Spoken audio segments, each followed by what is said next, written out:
મને એ પણ સમજાવો કે ભગવાન સ્વામિનારાયણે જે મૂળ મંદિરો સ્થાપ્યા એ કયા કયા અને ક્યાં આવેલા? હાજી, ભગવાન સ્વામિનારાયણે પોતાના સ્વહસ્તે 6 મંદિરો બનાવ્યા, જેમાં પ્રથમ મંદિર એ અમદાવાદનું થયું. ત્યાર પછીનું દ્વિતીય મંદિર અમદાવાદ કાળુપુર મંદિર, ઘણા મંદિરો છે. નરનારાયણ દેવ મંદિર તરીકે જે ઓળખાય છે સ્વામિનારાયણ મંદિર, એ નરનારાયણ દેવની ત્યાં સ્થાપના કરી. ત્યાર પછી ભુજની અંદર મંદિર બનાવ્યું, જે ભુજની અંદર પણ નરનારાયણ દેવના સ્થાપના ભગવાને કરી. પછી વડતાલ દેશની અંદર વડતાલનું મંદિર મુખ્ય બનાવ્યું, તો એની અંદર લક્ષ્મીનારાયણ આદિ દેવોની ભગવાને સ્થાપના કરી. ત્યાર પછી જુનાગઢ ધોલેરા, ત્યાં રાધારમણ દેવ અને મદન મોહનજી મહારાજની સ્થાપના કરી. અને છેલ્લે ગઢપુર એટલે દુર્ગપુર બોટાદ જિલ્લાની અંદર આવે છે, ત્યાં ગઢપુરની અંદર પોતે ગોપીનાથજી મહારાજના સ્વરૂપની મહારાજે મુખ્ય સ્થાપના કરી. બીજા આવાંતર દેવો પણ અંદર પધરાવ્યા છે. આપનો બીજો પ્રશ્ન કે ભગવાને કૃષ્ણ સ્વરૂપને જ વધારે પધરાવ્યા છે, તો ભગવાન સ્વામિનારાયણે જે ઉપદેશ વચનામૃતમાં દીધો છે એની અંદર જે વાત કરી છે, એમને ભગવાને એકેશ્વરવાદની વાત કરી છે. હું થોડુંક જો તકનીકી એના તત્વજ્ઞાન ઉપર વાત કરું તો આપણા શાસ્ત્રોની અંદર સનાતન તત્વ કહેવામાં આવે છે, જે અનાદિ અને અનંત છે. એની અંદર મુખ્યત્વે 5 સનાતન તત્વોનો ભેદ શાસ્ત્રોએ બતાવ્યો છે. ઘણા વિદ્વાનોએ એને 3 ભેદની અંદર બતાવ્યા છે, જેની અંદર જીવ, ઈશ્વર, માયા, બ્રહ્મ અને પરબ્રહ્મ. આ અનાદિ અને અનંત તત્વ છે. તો જીવ તત્વ એટલે આપણો પ્રાણ, જે આપણે શરીર થાય છે. અમુક વિદ્વાનોએ કીધું જીવની કક્ષા છે, જ્યારે જીવ ઐશ્વર્યયુક્ત થાય એટલે ઈશ્વર કોટીને પાડે છે. ઇન્દ્ર, અરુણ, વરુણ જેવા જે દેવો છે ઐશ્વર્યયુક્ત થાય છે, એટલે એ જીવાત્મા ઐશ્વર્ય કોટીને ઈશ્વર કોટીને પામે છે.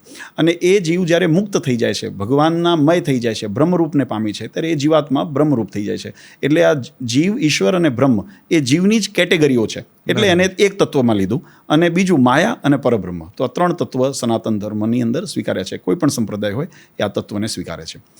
તો જે 3 તત્વ જે રહ્યા, અથવા તો 5 તત્વની અંદર જીવ, ઈશ્વર, માયા, બ્રહ્મ અને પરબ્રહ્મ જે તત્વ આપણે કહીએ છીએ, તો એની અંદર પરબ્રહ્મ તત્વ છે એક જ છે. એ જ તત્વને ઘણા ઋષિમુનિઓએ એને બ્રહ્મરૂપ પણ બતાવ્યા છે, કારણ કે જીવાત્માનું અને પરમાત્માનું ત્યાં એકાત્મ ભાવ થઈ જાય છે. એનું જ વર્ણન અલગ અલગ સ્વરૂપોની અંદર કરવામાં આવ્યું છે. કોઈએ વાસુદેવ કીધું, કોઈએ પુરુષોત્તમ કીધું, કોઈએ નારાયણ કીધું, કોઈએ રામ કીધું, કોઈએ કૃષ્ણ કીધું. એ જ વચનામૃતની અંદર ભગવાન સ્વામિનારાયણે પણ આ સિદ્ધાંતને બતાવ્યો કે પરમાત્મા ભગવાનના ધામની અંદર, એટલે જેને આપણે અક્ષરધામ કહીએ, ગૌલોક કહીએ, વૈકુંઠ કહીએ, એ ધામની અંદર ભગવાન જુદા છે. આ પૃથ્વી ઉપર ભગવાન જુદા આવે છે એવું નથી. ભગવાન રામ રૂપે પધાર્યા, તો એ જ પરમાત્માએ પોતાનું સ્વરૂપ ધારણ કર્યું, એ જ પોતાની લીલા કળા એમને વિસ્તાર કર્યો. એ જ રીતે કૃષ્ણ રૂપે આવ્યા, મચ્છ કચ્છવરા આદિ અવતાર આવ્યા. તો પરમાત્માનું એક જ ભાવ છે. વચનામૃતમાં મહારાજે થોડી જાડી ભાષામાં સમજાય એવું દ્રષ્ટાંત પણ દીધું કે માની લો 2 ભગવાન હોય. આપણે એમ કહીએ કે આ રામ જુદા છે, કૃષ્ણ જુદા છે, સ્વામિનારાયણ જુદા છે, આ બધા જુદા જુદા છે, તો બધા સામર્થ્યવાન છે. એક કે મારે વરસાદ કરવો છે અને એક કે મારે દુષ્કાળ પાડવો છે, તો શું થાય? એટલે એ તત્વ શક્ય નથી. આ સૃષ્ટિના જે ઉત્પત્તિ, પાલન, પ્રલયનું કાર્ય જે આખું એક સમખું ચાલે છે, તો એના કારણ નિયંતા એના એક છે. એટલે પરબ્રહ્મ પુરુષોત્તમ નારાયણની એકાત્મ ભાવની વાત કરી. શિક્ષાપત્રીની અંદર ભગવાન સ્વામિનારાયણ શિક્ષ કૃષ્ણ પરબ્રહ્મ ભગવાન પુરુષોત્તમ ઉપાસ્ય ઇષ્ટ દેવોના સર્વાવિર્ભાવ કારણમ સ રાધા યુતોગ્નેયો રાધા કૃષ્ણ ઇતિ રૂક્ષ્મણીઓ રમ્યોપેતો લક્ષ્મીનારાયણ સહિત. જ્યારે ભગવાન તત્વ એક છે, રાધિકાજી સહિત હોય તો રાધાકૃષ્ણ તરીકે લોકોએ ઓળખ્યા, લક્ષ્મીજી સહિત હતા ત્યારે લક્ષ્મીનારાયણ તરીકે એમના દર્શન કર્યા, સીતાજી સહિત હતા ત્યારે રામ સીતા તરીકે દર્શન કર્યા, અર્જુનજી સાથે હતા ત્યારે નરનારાયણ સ્વરૂપે દર્શન કર્યા. એમ પરમાત્મા બળભદ્ર સાથે હતા ત્યારે કૃષ્ણ બળભદ્ર બળદેવ તરીકે ભગવાનના દર્શન થયા. તો વ્યક્તિ પરમાત્મા તત્વ એ જ હતું, પણ જેમ લીલાઓ અને કળાઓએ કરીને ભગવાનની ઓળખાણ અલગ અલગ રૂપે, અલગ અલગ ઐશ્વર્ય સંબંધિત ચતુર્ભુજ દર્શન થયા, અષ્ટભુજ દર્શન થયા, સહસ્ત્રભુજ દર્શન કર્યા, વિરાટ રૂપે દર્શન થયા, વામન રૂપે દર્શન થયા, પણ આ બધું તત્વ પરમાત્માનું એક છે. એક જ તત્વ અનેક રૂપે થાય છે. અને એ વેદનો પણ એ સિદ્ધાંત છે. ભગવાન કહે છે હું એક જ છું, જે હું અનેક રૂપે થઉં છું. આ સમગ્ર સૃષ્ટિને, એટલે જે વિશિષ્ટ અદ્વૈત મતનો જે સિદ્ધાંત છે કે અમે જ પરમાત્માનો જ અંશ છે, એનું કારણ આ છે કે ભગવાનના જ કળા રૂપેથી આ તમામ ઉત્પત્તિ સૃષ્ટિની થતી હોય છે. તો એ સૃષ્ટિની ઉત્પત્તિ તો ભગવાનનું આ અવતારનું કારણ છે. તો પ્રયોજન એનું એ હતું કે ભગવાનના જે મેં પહેલાં પણ થોડી વાર પહેલાં વાત કરી કે ભગવાનની ઓળખાણ ભગવાનના ગુણોથી થાય છે. અને એ ગુણના દર્શન જ્યારે ભગવાન શ્રીહરિમાં થયા ત્યારે એમને થયા. હવે એમને ઉપાસના પ્રવૃત્તિ કરી હતી, તો ભગવાને જે સ્વરૂપની અંદર એમને પોતાને, કારણ કે એ વખતે મત્સ્ય અવતાર, કચ્છ અવતાર, કળિયુગ નરસિંહ વગેરે અવતારોને ઘણો સમય થયો, રામ અવતારને પણ ઘણો સમય થયો, કૃષ્ણ અવતાર દ્વાપરની અંદર છેલ્લો અવતાર થયો અને એ લોકો સુધી વધારે પરિચયમાં હતો. બીજું, ભગવાને વચનામૃતની અંદર કીધું કે અમને કૃષ્ણ અવતાર વધારે એટલા માટે પ્રિય છે કારણ કે જે પરમાત્માના અન્ય અવતારોની અંદર, અન્ય લીલાઓની અંદર ભગવાને જે પોતાના ઐશ્વર્ય પરાક્રમના દર્શન કરાવ્યા અથવા તો જે વિવિધ કળાઓના દર્શન કરાવ્યા, જે એવા તમામ બધી જગ્યાએ નથી. ભગવાન મર્યાદા પુરુષોત્તમ રામ રૂપે પધાર્યા તો એમને મર્યાદાઓ ઘણું અનુસંધાન રાખ્યું, બરાબર. અને એમના જીવનની અંદર એવી જ રીતે પૂર્વે અવતારો જે શાસ્ત્રોમાં વર્ણન કર્યા છે, 24 અવતાર, 10 અવતાર જે પરમાત્માને બતાવવામાં આવે છે, એમના સીમિત દર્શન આપણને થાય છે. એવું નથી કે એમના સામર્થ્ય નથી અથવા તો એમનામાં શક્તિ નથી. હી ઇઝ કેપેબલ, એમનામાં પૂર્ણ શક્તિ છે, સામર્થ્ય પણ છે અને કરવા સક્ષમ પણ છે, પણ પોતાને સ્વતંત્રતાથી એ પોતે નથી કરવા ઈચ્છતા તો નથી કરતા, દેખાડવા ઈચ્છે છે તો દેખે છે. વામન સ્વરૂપ હતું પણ જ્યારે ઈચ્છ્યું મારે વિરાટ લેવું છે બલિરાજાની પાસે જ્યારે, તો એ વિરાટ થઈ શકે, આનામાં સામર્થ્ય હતી. એમ પરમાત્માની અંદર આ સામર્થ્યો રહેલી છે.